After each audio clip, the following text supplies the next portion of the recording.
Maintenant, je vous explique comment se forme le subjonctif et quand le subjonctif est utilisé. Pour la former en prenant le mot issu de la troisième personne présente. Après, on ajoute les fins. Et quand le subjonctif est utilisé au premier cas, le subjonctif est utilisé pour exprimer une exigence ou une nécessité. Par exemple, dans le sentence vous voulez qu'on reconnaisse nos droits, alors il faut que nous fassions grève. Pour exprimer cela, le verbe il faut que, vouloir que, il suffit que et demander que sont utilisés. Au second cas, le subjonctif est utilisé pour exprimer une note ou des sentiments personnels. Par exemple, c'est super que tu aies une nouvelle copine, mais j'ai peur que cette histoire d'amour finisse mal. Des verbes comme avoir peur que, détester, être content que, bien que, etc. sont utilisés pour exprimer cela. Au troisième cas, le subjonctif est utilisé pour une demande ou une suggestion. Par exemple, la mère voudrait vouloir avoir de meilleures notes. Le père souhaite que vous fassiez du sport. Pour exprimer cela, les verbes préférer que, vouloir que, souhaiter que sont utilisés. Et le quatrième cas, le subjonctif est utilisé après quelques conjonctions. Par exemple, donne-moi ton numéro de portable pour que je puisse te rappeler. Nous nous occupons de votre chien jusqu'à ce que vous rentrez de vacances. Les conjonctions souvent ont toujours le subjonctif. Pour que, avant que, bien que, sans que, jusqu'à ce que. Merci.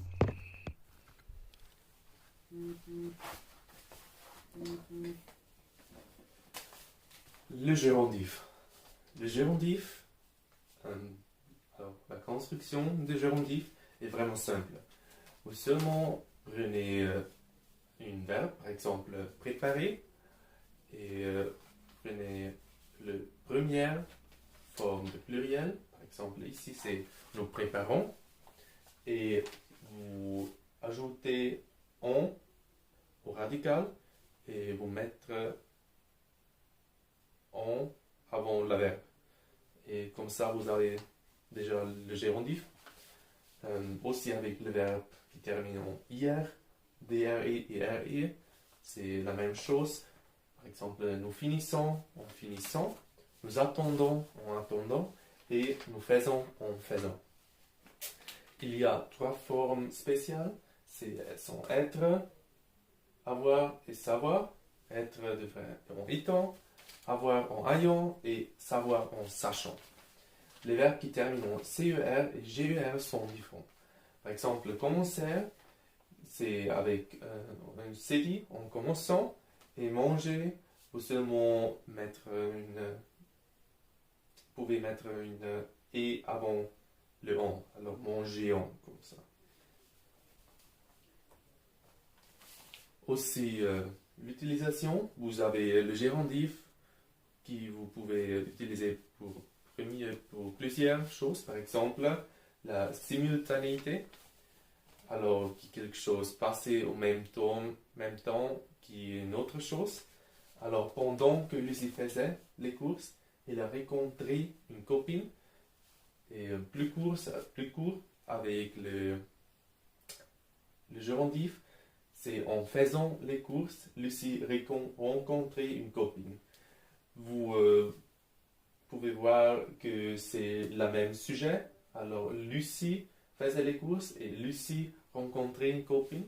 Alors, en faisant les courses, Lucie rencontrait une copine. C'est pendant faire quelque chose, vous faites une autre chose.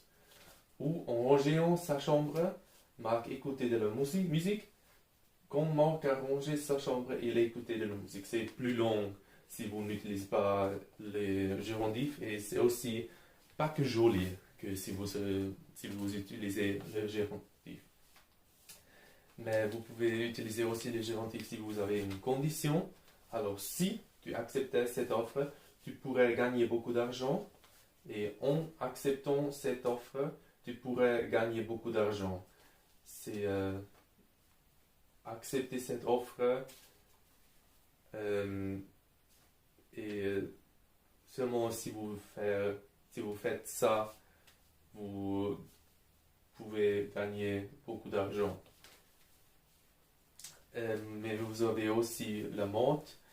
J'ai obtenu mon nouveau poste comme ça, ou de la façon alors, comme ça, suivante.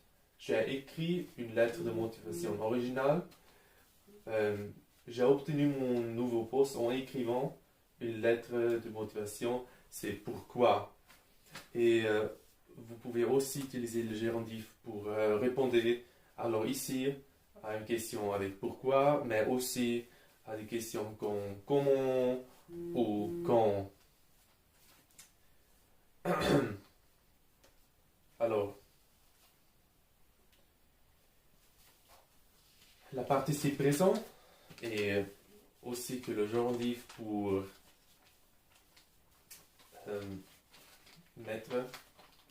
Alors pour construire, c'est vraiment simple. C'est exactement la même chose que